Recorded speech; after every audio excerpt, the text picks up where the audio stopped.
comme l'a dit son serviteur, l'homme de Dieu, l'apôtre Jobel Agodio, nous allons parler de la marque de la bête. Alors c'est un sujet qui fait débat partout, que ce soit dans la dénomination, que ce soit dans le monde païen, dans le monde religieux et même dans le monde chrétien. Il y a toujours débat sur ce thème, la marque de la bête. On a entendu parler des puces qu'on place, etc., etc., la nouvelle technologie. Bon, il y a beaucoup de choses qui se disent et qui se racontent. Mais nous avons un seul absolu. L'absolu que nous avons, c'est la Bible. Les Écritures. La Bible est la somme de la révélation parfaite du Dieu vivant. Quand vous prenez l'Apocalypse chapitre 1, à partir du verset 1er, il est écrit révélation de Jésus-Christ. La Bible est un livre scellé, un livre caché, fermé, à double tour, par le Dieu El Olam, le Dieu des mystères.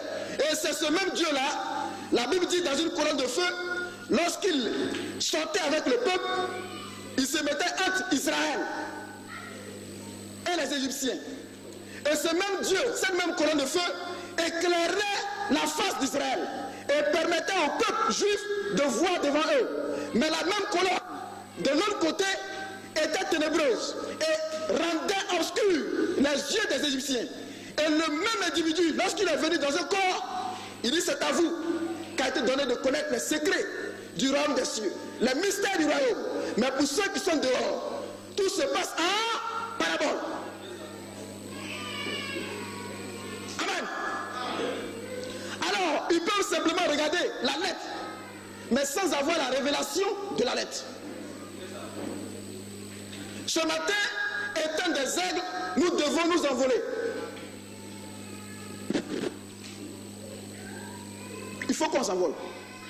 Parce que la marque de la bête est un sceau. Et ce sceau doit être brisé.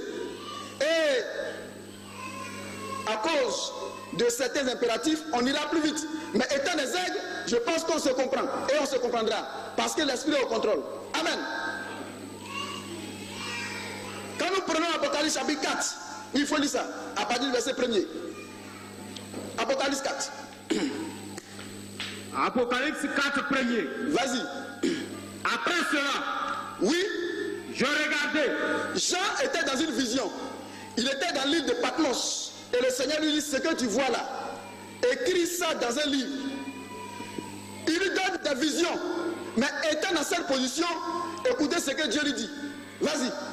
Après cela, oui, je regardais, et voici, une porte était ouverte dans le ciel. Vas-y. La première voix, oui, que j'avais entendue, comme le son d'une trompette, vas-y, et qui me parlait dit, oui, monte ici.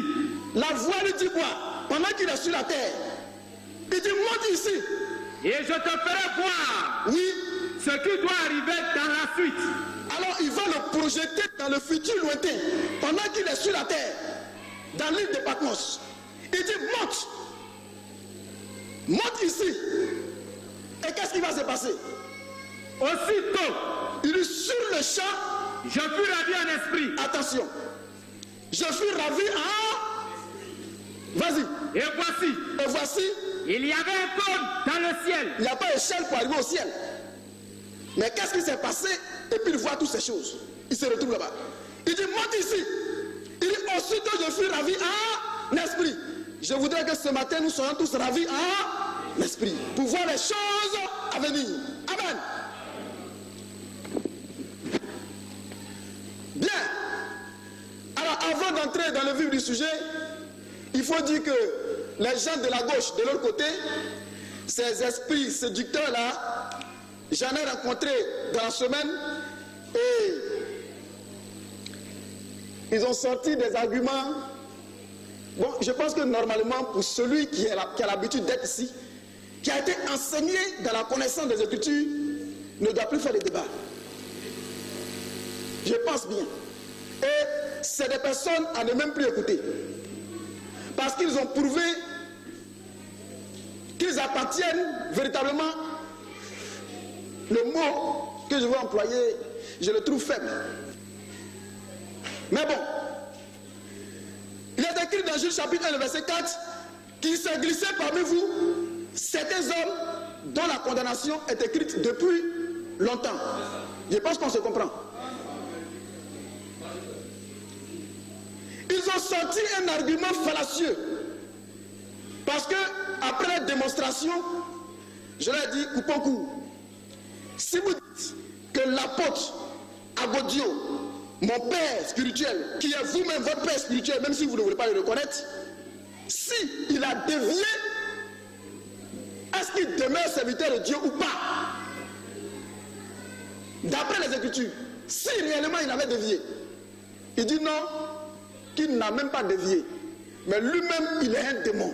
Il dit ah, le débat est clos. Ça veut dire que vous tous vous êtes des petits démons.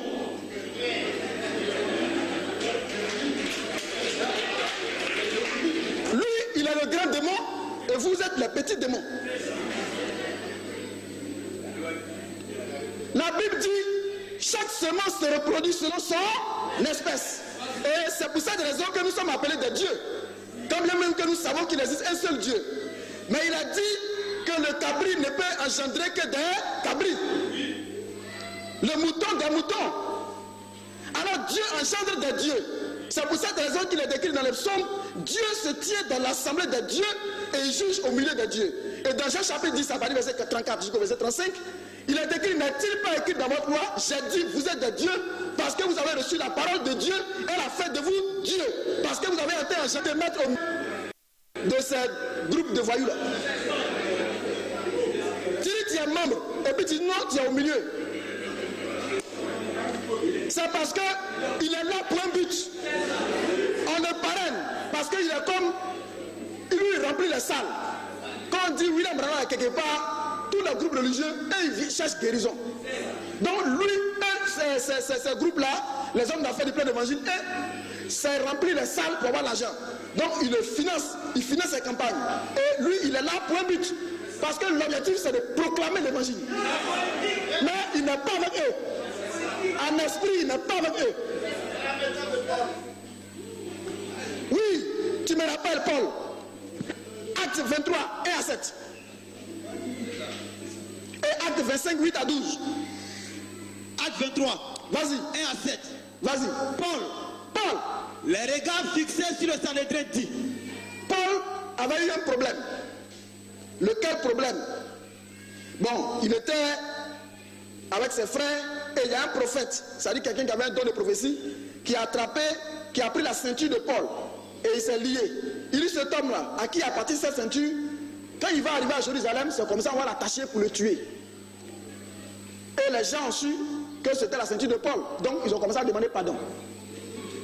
Paul, il ne faut pas partir là-bas. Et Paul se plaint, il dit, pourquoi vous parlez comme ça contre le Saint-Esprit? Je suis prêt à aller à Jérusalem et même à mourir là-bas. Ça, c'est le zèle. Mais quand il a été confronté aux réalités, nous allons voir ce qui va se passer. Oui. Paul. Les regards fixés sur le Sanhédrin dit. Les regards de Paul étaient fixés sur le Sanhédrin. C'est-à-dire le groupe de Makoso de l'état. Homme frère. C'est en toute bonne conscience. Vas-y. Que je me suis conduit jusqu'à ce jour devant Dieu. Vas-y. Le souverain sacrificateur Ananias ordonna à ceux qui étaient près de lui de le frapper sur la bouche. Donc, le souverain sacrificateur qui était là, parce que les religieux de ce temps-là, ils avaient de gros titres, souverain sacrificateur. Ils n'avaient même pas de la tribu de Lévi. C'est de faux sacrificateurs qui se glorifient dans la chair. Et il dit, tapez sur sa bouche. Vas-y. Paul, sachant qu'une partie de l'assemblée était composée de Sadducéens. Quand Paul a vu que l'assemblée, il y avait deux groupes, il sait que les deux groupes-là, ils se sont entendus à cause de lui. Mais en réalité, ils ne s'entendent pas. C'est comme catholiques et protestants. Ils s'entendent sur nous seuls là. Ils vont s'entendre pour nous combattre. Mais entre eux-mêmes, ils sont divisés. Et comme Paul a su ça, l'assemblée était composée de Sadducéens et l'autre de pharisiens. Il a vu que l'assemblée était composée de pharisiens et de sadducéens. S'écria dans le Sanhédrin. Paul qui avait dit que les pharisiens, c'était la secte la plus rigide. est la plus cruelle. C'est pourquoi il a quitté. Que c'était de faux type, une fausse religion. Voici ce que Paul va dire quand il a vu la mort. Homme frère, je suis pharisien. Je suis pharisien. Fils de pharisien. Fils de pharisien. C'est à cause de l'espérance. Oui. Et de la résurrection des morts. C'est à cause de l'espérance et de la résurrection des morts que je suis mis en jugement. C'est à cause de ça qu'on veut me tuer. Quand il dit cela, quand il a fini de dire ça, il s'élevait une discussion entre les pharisiens et les sadducéens. Et l'assemblée s'est divisée. Et il y a une division. Maintenant, lui, ils l'ont laissé. C'est pour atteindre un but. C'est la même chose qui est arrivée à Simon-Pierre. Là, on dit que tu étais avec Jésus. Il dit, il sait ce qui va se passer, ce qu'ils vont montrer à Jésus là. Il est au courant, Damas a commencé, il sait. On dit que tu étais avec lui, il dit, 2 fois, 3e fois, là, il a commencé à jurer. La Bible dit des imprécations. Pour dire, je n'ai jamais connu. S'il l'avait, il sait. C'était un mensonge utile pour la circonstance.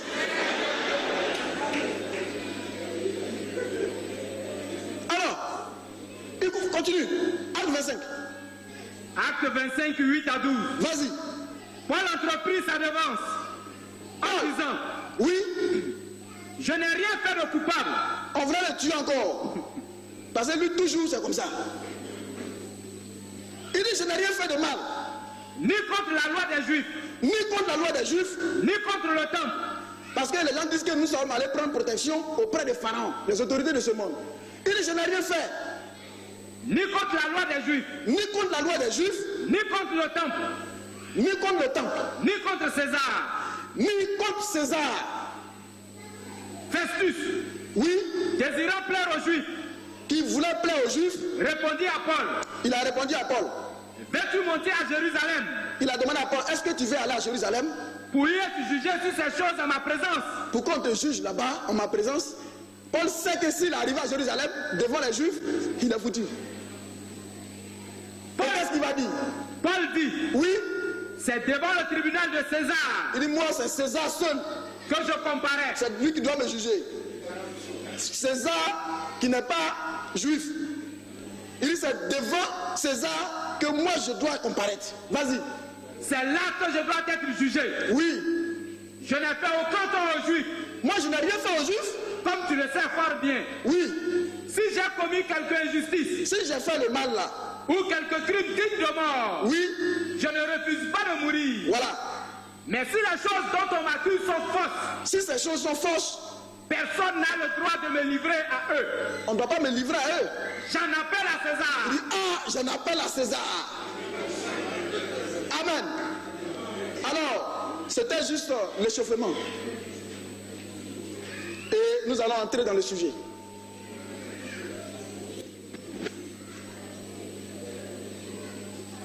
Daniel 2, 28.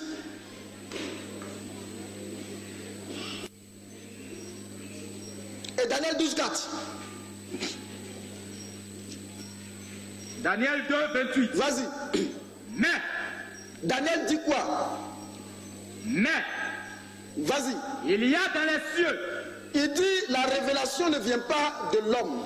Mais il y a dans les cieux un Dieu qui révèle les secrets. Un Dieu qui révèle les choses mystérieuses, les secrets. Amen.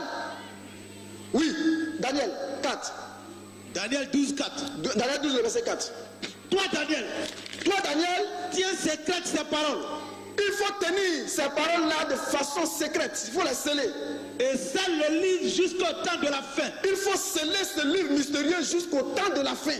Plusieurs alors le liront. Beaucoup vont le lire. Et la connaissance augmentera. Mais le livre ne doit pas rester scellé pour durant tout le temps, toute l'éternité. Mais il dit jusqu'au temps de la fin. Et c'est à ce moment-là que ce livre va être brisé.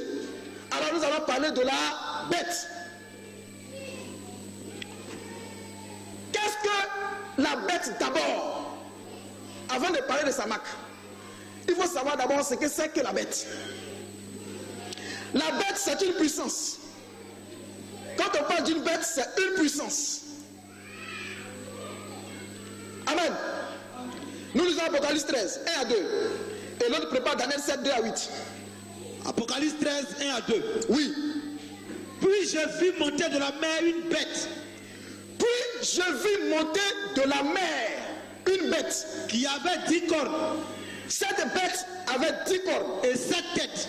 Et elle avait 7 têtes. Et sur ses cornes, tu t'arrêtes le verset 2. Et sur ses cornes, 10 diadèmes. 10 diadèmes. Et sur ses têtes, et sur ces têtes-là, des noms de blasphème. Des noms de blasphème. La bête que je vis était semblable à un léopard. Suivez très bien cette partie.